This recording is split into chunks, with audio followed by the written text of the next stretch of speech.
नमस्कार दोस्तों, स्वागत है आप सभी का online ed host YouTube channel पर। इस वीडियो में हम बात कर रहे हैं एक बड़ी और लेटेस्ट अपडेट के बारे में। जैसा कि दोस्तों आप जानते हैं कि एडिट जूनियर भर्ती को लेकर जैसे ही कोई नई और बड़ी जानकारी सामने निकल कर आती है तो आप सभी को ऑनलाइन अडाफा स्टडी यूट्यूब चैनल के माध्यम से दे दी जाती है। अब काफ़ी समय से एडिट जूनियर को लेकर आवेदन चल रहे हैं, लेकिन आवेदन चलने के साथ ही सबसे बड़ा जो सवाल बना हुआ था वो यही था कि एडिट जूनियर शिक्षक भर्ती में कट ऑफ क्या रहेगा, कितने नंबर वाले अभ्यर्थियों को नौकरी मिलेगी। क्योंकि अभी जो आवेदन चल रहे हैं उसमें सभी तरह के अभ्यर्थी आवेदन कर रहे हैं, चाहे वो किसी भी नंबर से आता हो, कितने भी नंबर लेकर के आया हो। लेकिन कन्फ्यूजन सबके मन में है कि आखिर कितना कट ऑफ देखने के लिए मिलेगा। वहीं एक सबसे बड़ी समस्या और देखने के लिए मिल रही थी, वो है आप सभी के लिए कि यहाँ पे जो आपकी सीटों की संख्या है वो घटा दी गई है। इन तमाम चीज़ों की वजह से मामला थोड़ा सा कहीं ना कहीं गड़बड़ है, और इसके बारे में बहुत सारी चीज़ें अभ्यर्थियों के माध्यम से पूछी भी जा रही थी।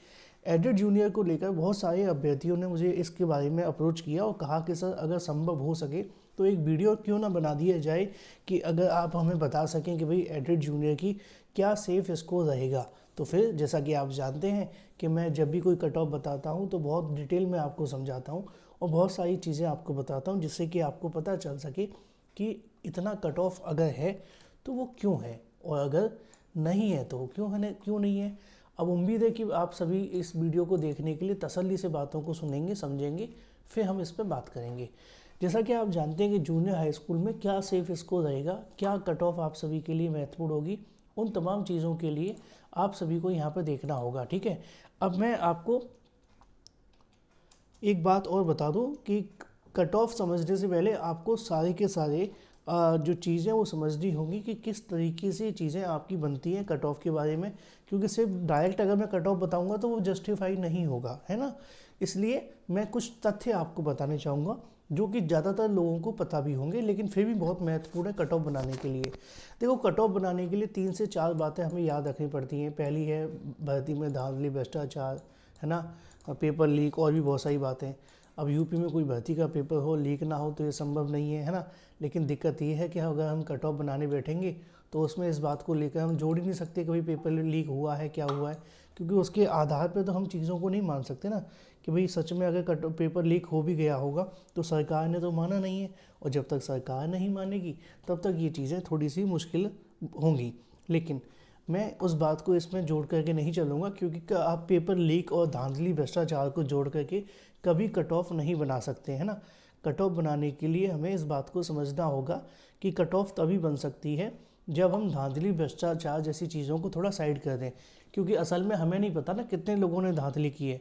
अब मान लो 1500 ने धांधली कर ली हो तो 1500 लोग तो आप जानते हैं सभी को नौकरी मिल जाएगी। तो इस बारे में मैं बात अभी नहीं करूँगा, ठीक है। चलिए, अब थोड़ा सा आप सभी के सामने कुछ पॉइंट लेके उनको समझिए। और अगर आप में से किसी भी अभ्यर्थी ने एलटी गेट भर्ती के लिए आवेदन किया है या एलटी गेट भर्ती के लिए तैयारी कर रहे हैं, आपकी परीक्षा होने वाली है, तो उनको बता दिया जाए कि एलटी ग्रेड के संबंध में आप सभी के लिए एक स्पेशल क्रैश कोर्स चल रहा है जो कि जीएस के लिए है। अगर आप जीके जीएस की प्रिपरेशन करना चाहते हैं तो ये उन सभी अभ्यर्थियों के लिए बेहद महत्वपूर्ण है। करना क्या है, कुछ भी नहीं, बस आप सभी को यहाँ पे जीके जीएस के लिए कोर्स परचेज कर लेना, जिसमें आपको 40,000 वन लाइनर, 6 मंथ का करंट अफेयर, इसके अलावा 25 प्रैक्टिस सेट भी देखने के लिए मिलेंगे। साथ ही साथ अगर बात की जाए न्यू प्रैक्टिस सेट जो आपके दिए जा रहे हैं, उनके अलावा डेली क्लासेस भी आपको दी जा रही हैं, और भी बहुत कुछ है। तो चैनल को जल्दी से सब्सक्राइब करके 7986240141 पे आप हमें व्हाट्सएप कर सकते हैं। याद रखें, जूनियर भर्ती वाले कोई भी अभ्यर्थी फालतू के व्हाट्सएप ना करें, क्योंकि आप वहाँ पे अगर डाउट पूछने जाओगे तो हमारी टीम वाले जो लोग हैं उनको पता नहीं, बेचारों को वो बहुत परेशान हो जाते हैं। वो कहते हैं सर हमें तो पता नहीं है, अब लोग हमें मैसेज कर रहे हैं। तो आप उनसे मत करिएगा, मैं व्हाट्सएप पर नहीं होता हूँ, ठीक है। आप मुझसे पूछना चाहते हैं लेकिन आपका जवाब मुझ तक नहीं पहुँचेगा। अगर मुझसे पूछना चाहते हैं तो सिर्फ कमेंट बॉक्स ही एक ऐसा माध्यम है जहाँ से आप मुझसे क्वेश्चन कर सकते हैं। या एक ऑप्शन और हमने किया है, सिर्फ सीरियस लोगों के लिए 100 रुपीज़ चार्ज है, जिसमें आप हमसे 10 मिनट मुझसे बात कर सकते हैं। लेकिन वो इसलिए रखा जा रहा है क्योंकि अननेसेसरी ना टाइम हमारे पास है। अगर फ्री में कॉल लगा देंगे तो पता नहीं क्या क्या क्वेश्चन आएंगे और सारा दिन इसमें निकलेगा, इसलिए नहीं कर सकते हैं। कोई किसी को कुछ भी लगे, सर पैसे ले, जो भी हो, जो है वो है, टाइम वैल्यू है। तो इसलिए आपको 100 रुपीज़ चार्जेस अगर देना चाहें तो आप कॉल कर सकते हैं मुझसे। 79862 पे आपको मैसेज मिलेगा, वहाँ से आपको अपॉइंटमेंट बुक करा दी जाएगी। चलिए, ज़्यादा बात हो गई, काम पे आते हैं। आप जानते हैं कि एडिट जूनियर के लिए 2,71,000 अभ्यर्थियों ने आवेदन किया था। 2,71,000 अभ्यर्थियों के आवेदन के मुताबिक आप सभी के लिए जो सबसे बड़ी चीज़ हमें देखने के लिए मिली थी वो ये थी कि आपका रिजल्ट आया। जब पहले रिजल्ट आया तो चीज़ें कुछ और थी, क्योंकि पहले रिजल्ट में ये बात कही गई थी कि 45,000 अभ्यर्थी क्वालिफाई होते हैं। बाद में दोबारा से रिजल्ट आता है, उसमें पता चलता है कि आप सभी का जो रिजल्ट आया है उसमें 42,000 अभ्यर्थी क्वालिफाई होते हैं। तो हम यहाँ पे 42,000 छात्रों को मानकर ही आगे बढ़ रहे हैं, ठीक है। तो 42,000 अभ्यर्थियों के मुताबिक अगर बात की जाए तो एडिट जूनियर शिक्षक भर्ती के लिए 42,000 अभ्यर्थियों ने जो आप सभी के लिए आवेदन करना है वो सभी के सभी 42,000 आवेदन कर सकते हैं, ठीक है। इस बात को लेकर किसी को डाउट नहीं होना चाहिए, वो सभी अभ्यर्थी आवेदन कर सकते हैं। क्योंकि बहुत सारे अभ्यर्थी मुझसे पूछ भी रहे थे कि सर अगर सभी आवेदन करेंगे तो पता कैसे चलेगा नौकरी किसको मिलेगी। वो मैं आपको आगे बताता हूँ, ठीक है। ये बेसिक की भर्तियों में ऐसे ही होता है। तो 50,000 के समथिंग जितने भी हैं 42,000 वो सभी आवेदन कर सकते हैं। नौकरी कैसे मिलेगी वो मैं आपको आगे समझाऊंगा, लेकिन उससे पहले आप ये देखिए। सबसे पहले आपको समझ करके चलना है कि जैसा कि आप जानते हैं कि एडिट जूनियर भर्ती में बीएड और बीटीसी दोनों अभ्यर्थियों ने आवेदन किया था, ठीक है। अब ऐसी कंडीशन में मान करके चलें कि ऐसे अभ्यर्थी जो हाई मेरिटोरियस होंगे, हाई मेरिटोरियस, ठीक है, मान लो जिनका एडिट जूनियर में होने ही वाला होगा, तो उसी समय पर टीजीटी पीजीटी की भर्ती भी चल रही थी और वो कंप्लीट हो गई है 2021 की। 2021 की टीजीटी पीजीटी भर्ती 15,000 पदों पर निकाली गई थी। अगर हम ये मान करके चलें कि 3,000 ऐसे अभ्यर्थी इससे बाहर हो गए हैं जो एडिट जूनियर में आवेदन तो किए होंगे, लेकिन टीजीटी पीजीटी 2021 की भर्ती पूरी होने के बाद वो उसमें चले गए होंगे। मज़े की बात यह है कि वो वापस भी नहीं आना चाहेंगे, क्योंकि टीजीटी पीजीटी में जो पे स्केल है और एडिट जूनियर में डिफरेंस है, और दोनों ही अर्ध सरकारी हैं यानी कि अशासकीय हैं। तो ऐसी कंडीशन में दोनों में से कोई वापस नहीं आना चाहेगा। जब दोनों में से वापस ही नहीं आएगा तो मान के चलो 3,000 ऐसे अभ्यर्थी एडिट जूनियर से बाहर हो गए होंगे जो क्रीम होगी। क्रीम मतलब हाई मेरिटोरियस, क्योंकि जो टीजीटी पीजीटी में चयनित हो जाए ना वो किसी भर्ती में चयनित हो सकता है। टीजीटी पीजीटी टफ है अकॉर्डिंग टू अदर सब्जेक्ट्स के, ठीक है। तो 3,000 ऐसे अभ्यर्थी बाहर हो गए होंगे। अब मान लो आपके एग्जाम में मिनिमम जीएस में 50 में से 40 सही होंगे और सब्जेक्ट में 80, तो टोटल आप सभी के लिए इतना हो जाएगा, ठीक है, 120 की समथिंग। इससे बाद में आगे समझाऊंगा। आपके सब्जेक्ट कौन से थे ये। अब इनमें आपकी पोस्ट कितनी है, पोस्ट अगर आपने नहीं देखी तो आपको पता होनी चाहिए। हिंदी में 240 थी, इंग्लिश में 145, संस्कृत में 99, विज्ञान गणित की बात की जाए तो 455 है, और सामाजिक विषय की 314 पोस्ट हैं। टोटल वैकेंसी जो आपकी निकल करके आ रही है 1262 के समथिंग देखने के लिए मिल रही है। यानी कि इन 1262 पदों पर ही आप सभी का जो चयन है वो देखने के लिए मिलेगा। अब यहाँ पे देखो, अगर बात की जाए एसटी के लिए कोई सीट नहीं है, ईडब्ल्यूएस के लिए भी कोई सीट नहीं है ना। जो भी आप सभी के लिए प्रोसेस है वो अनारक्षित का है, यानी कि जो यूआर की कैटेगरी है उसमें ही सीटें हैं। इंग्लिश में भी सीटों की संख्या अच्छी खासी है और यूआर में, लेकिन ओबीसी के अंदर सीटों की संख्या कम है। अब ये कैसे चीज़ें बनेंगी, देखो जब मेरिट बनती है ना तो मेरिट कैसे बनती है वो आपको समझना होता है।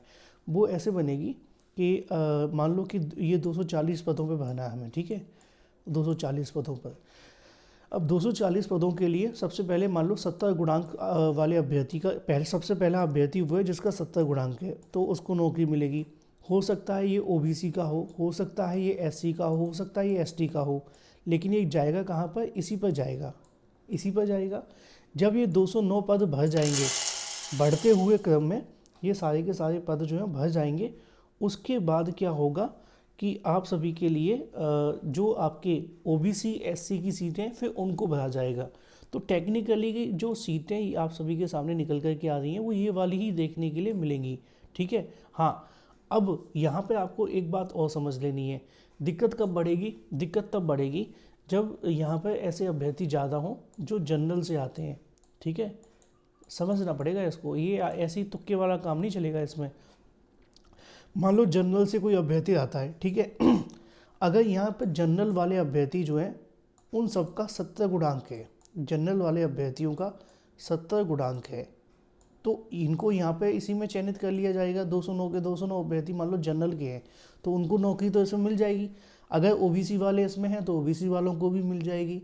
लेकिन अब इसके बाद में अगर कोई ओबीसी वाला अभ्यर्थी आता है, भाई उसका गुणांक ही 69 है, उसका गुणांक ही 69 है, तो फिर उसको ओबीसी वाली सीट पर ही जाना पड़ेगा मजबूरन। क्यों जाना पड़ेगा? क्योंकि जो हाई मेरिटोरियस होगा वही तो इसमें आएगा।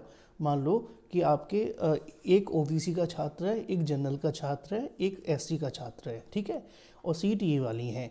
और अगर यहाँ पर सबसे ज़्यादा नंबर ओबीसी वाले छात्र के आते हैं 200, मान लो 70 नंबर, 70 गुणांक मान के चलते हैं, ठीक है, 70 गुणांक बनता है तो वो इस पर चयनित हो जाएगा।